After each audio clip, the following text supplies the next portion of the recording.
My parents expected me to be independent the minute I turned 18, so they gave me $5,000 they had saved up for my education, and they started giving me rent. They wanted $500 a month for rent. I was lucky enough to have a partial scholarship, and I found a job in the city my university was in, so I moved there before the school year began. With my parents' money, my scholarship, and my wages, I was able to scrape by. I rarely, if ever, spoke with my parents. I was kind of busy. I guess they decided that they didn't want that kind of relationship with my younger siblings because they weren't presented with the same option. They didn't make my sister and brother pay rent, and they helped them with loans for their education. I got a job and have been paying my own way since I was 18. My brother still lives at home rent-free. He's 26. I'm 34 now, with a decent job and a great girlfriend that I'll marry this summer. I sent my parents and siblings an invitation. They called to ask me why they weren't involved in the wedding planning and stuff, and I responded that they hadn't been a part of my life in 16 years and that I was being nice by inviting them. They said they acknowledged that they made mistakes when I was young, but that was in the past, and I should get over it. Against my fiancé's advice, I sent them an itemized bill for everything I paid for myself that they freely gave my brother and sister. I said if they wanted to be a part of my life, they had to ante up. They said that they couldn't afford that, because they were still in debt from helping my siblings out. I laughed at that, and said I hoped to see them at the wedding, and hung up. My family is all getting a hold of me to let me know how much I'm hurting my parents. The thing is, I don't want their money, and I don't want anything from them other than their attendance at my wedding. If they can't do that, then I'm fine with our yearly phone call. Am I the idiot? Not the idiot, OP. Perhaps siblings can pay back now. The crux of the matter is the unfairness of treatment between OP and his siblings. It's not really about the money. Presenting the bill was really giving the parents a big serving of humble pie. Clearly, OP doesn't expect or hope that his parents will make financial amends. Congratulations on your upcoming wedding, OP. I wouldn't have invited them at all. These parents who kick out their kids at 18 are unbelievable. I wonder if this situation is common with the firstborn. My stepmother and dad dropped me off for my first day of college, and informed me that they had bought a new house. I moved into a new house and there was no space for me. I was 18 years old, but my brother, who is now in his 30s, never moved out. They did not receive an invitation to my wedding, and my dad still complains to my grandmother that I don't call or talk to them. It's a typical situation where parents favor one child or children and treat them very differently than you, and they do it openly and without apology. Then they act entitled and ask why they haven't been involved in my wedding planning, and then they brush it off and tell me to get over it, because it's in the past. If they continue to behave this way, they will remain stuck in the past. It hurts me deeply to read similar stories over and over again. I am a 23-year-old woman, and I still live with my parents. I pay them a small amount for rent and help with household chores. My 32-year-old brother is married and has 2 daughters. His wife has a habit of dropping off the kids at my parents' house so she can run errands. My parents allow this because they love their grandchildren. Last week my parents went on vacation and I had the house to myself. I went out the back door to the garage while my sister-in-law was dropping off her kids at the front door. We didn't see each other. We did see each other when I was getting groceries and she was parking to do the same. The Publix is about 5 minutes from my house, but she sped out of the parking lot like a maniac. Then the calls started. My parents, my brother, my sister-in-law, everyone was calling me irresponsible for leaving the girls alone so I could run errands. I asked each of them when I had agreed to watch the girls. Not one of them could say that I had. My brother apologized to me because he thought I had agreed. He's angry at his wife for this. She thinks I'm an idiot for not watching the kids while my parents were away. To be honest, if she had asked, I would have watched them. But I don't feel guilty for not doing something I never agreed to do. You're not the idiot. You said it yourself. You never agreed to do this. No one asked you to. Therefore, it was not your responsibility. It's not even clear from the story that you knew the kids were in the house. Family can be a valuable source of childcare, and there's nothing wrong with that. But you have to give your consent. That's exactly what I was thinking. The sister-in-law drops the kids off at the front door without notice. I left the house through the back door so I didn't see them. The parents were not home. The sister-in-law didn't even check to see if anyone was home. Who's to say that I wasn't out of the house as well? The sister-in-law has a dangerous habit that needs to stop immediately. Even if she saw my car in the driveway, she couldn't assume that I was home. What if a friend had picked me up to go out? She could have left the kids with no one to care for them. And she wouldn't have known until she was done, taking her sweet time shopping and got back to, hopefully, 2 kids still alive and in good condition. Yeah. What kind of parent just kicks their kids and needed supervision out of the car anywhere without checking if said supervisor is actually there? This is 100% on your sister-in-law. She's lucky the kids weren't hurt and that no one called the cops. She seems to feel entitled to your time. I'm glad your brothers have your back. I have a young grammar school-aged son, Jake, and we're currently staying with my brother, his wife, and their daughter Abby, who is nearly an adult.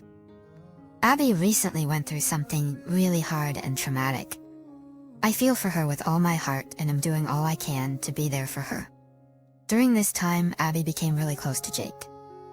It was sweet enough at first, and even though Jake wasn't one to sit in one place for long, he didn't say anything and allowed his cousin to cuddle and spend time with him. He does a lot for her, and will wake her up when she takes naps for too long, will go out to the park with her to make sure she doesn't stay at home too long, etc. My sister-in-law was extremely appreciative of this, and Abby seems to be happier when he's around. Of course, Abby is in therapy, so I didn't think she depended on my son to get her through the day. But a couple of weeks ago, Jake's paternal grandparents wanted to take him to Disneyland for a couple of days, and he was so excited. He kept telling everyone how much fun he would have, and more. Abby didn't say much whenever he mentioned Disneyland, but my sister-in-law asked me if he was actually going. Multiple times. I said yes. Why would I stop my son from going to Disneyland? She asked if his grandparents could take him on a trip another time, but I told her that wouldn't be possible. She was upset but stopped. The other day, his grandparents came to pick him up, and he was sitting with Abby getting ready to go when she suddenly broke down crying. Jake got scared and started crying as well, so I separated them. They calmed down and Jake left for Disneyland sometime later. My sister-in-law was furious. She approached me and said, "So you really let him go?" I said yes again, why wouldn't I? She was all like, "You saw how my daughter reacted to him leaving and you're still confused?" Apparently Abby really didn't want him to go, and she cried because he was leaving. I told her that that was highly unfair for her to say.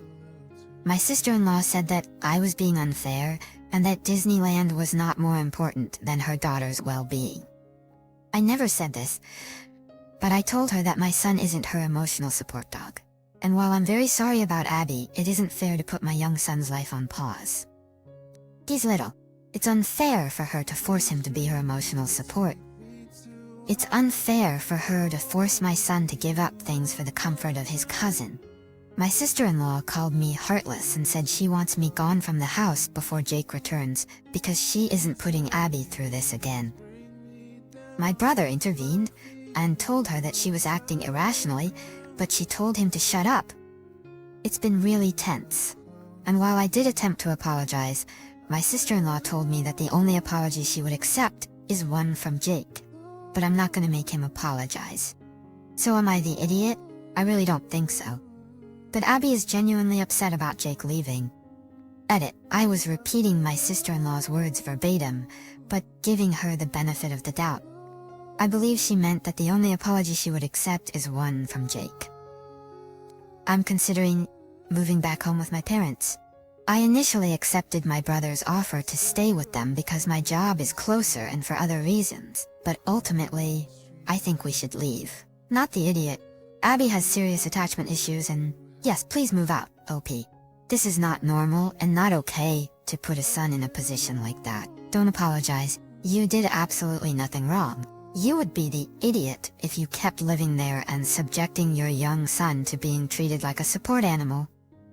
This will definitely have damaging effects on your son if you continue living there. You sound considerate and caring from the beginning to the end, but your own child must be a priority over another. On top of that, like you said, Jake is a young child and not an emotional support dog. Everything he has done for Abby is incredible, but also above and beyond and absolutely not within the realm of expectation for a boy his age. In general, I would try to distance him from Abby a little bit because this seems like a very unhealthy attachment that could lead to some kind of trauma for Jake. She wants Jake to apologize because she wants him to accept that Abby is his responsibility. It's manipulative. I'm glad you're planning the next steps to leave. It sounds like your sister-in-law wants your son to be a live-in caregiver and is happy to parentify him.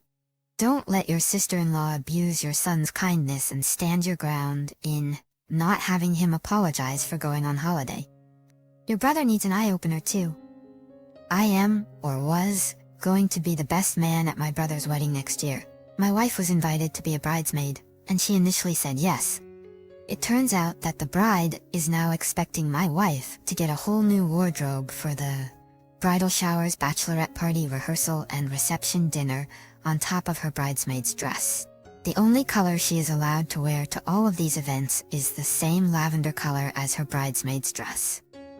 She was even given a few swatches of that material to take shopping with her. The shoes and makeup have to match for photos. Even pajamas have to match. The bachelorette party is a week-long getaway, plus all of the other events. It's like an additional 10 days of clothes that my wife will never wear again. She normally wears black or dark-colored clothes. I brought this up to my brother after he handed me the fabric swatches. I told him this was the dumbest thing I had ever heard. He said that's why they are giving me almost a year to get all the items together for the bachelorette and weddings. I am thinking of my wife's reaction because she is already not great friends with the bride. I told my brother that my wife can attend the wedding as a guest, not a bridesmaid. My brother gets mad saying I am upsetting his fiancée's aesthetic that she had planned. He asked for a few days of accommodation, and I said no. He tells me I'm no longer his best man for this, and I'm selfish for destroying his fiancée's dream wedding over a few dresses. I did discuss this with my wife. I told her afterward and she laughed, saying hard pass. It is so incredibly selfish when brides do things like this. It is unfair to expect everyone to spend what will ultimately be thousands of dollars to try and accommodate this type of request. Your brother is being delusional. Tell him that you will catch the next one. This is nuts. Good thing you do not take their crap. I am 100% grateful that my husband would deal with his own family BS on my behalf and not let them use my desire to please people to put me in a situation I will not like. He knows me and knows that I would hate being some lady's prop at my own expense and telling his family I am not taking part. OP is an amazing husband, but this wedding culture is out of hand. 10 days for a bachelorette. 10? So now I also expect to use my vacation days and vacation money for your pre-wedding event as well. They are asking you to devote your entire year to them, and it is so selfish. There is no room for personal vacations or getaways for the year this friend is getting married. Yep, this is insanity to me. Do you like the people in your wedding party? What is wrong with them looking like themselves in some non-wedding pictures? Overly curated photos are boring, especially for multiple events. It is all for the socials. Instagram is ridiculous. Even if the bride was going to pay for all these lavender outfits and pajamas, I would want to avoid this. People are not dolls. I run a TNR program for feral cats, a non-profit organization. I catch all cats and provide them with the necessary medical attention out of my own pocket. I have a passion for helping these animals. Some of the cats are not able to be rehomed, so I spay-neuter them and release them back into their environment, making sure they have all their necessary vaccinations. I am not a large-scale operation.